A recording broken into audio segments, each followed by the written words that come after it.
1360 જેટલી ટિકિટો વેચાઈ કે પછી વહેંચવામાં આવી?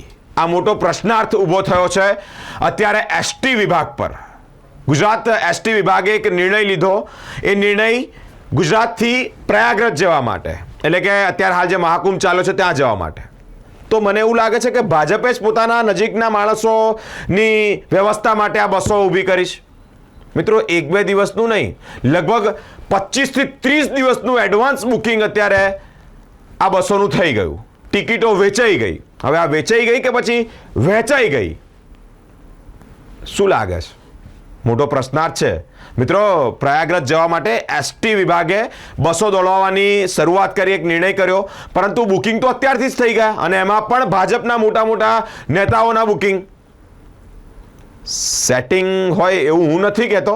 અહીંયા એવી શંકા છે કે આ બસો કોની માટે શરૂ કરવામાં આવે છે.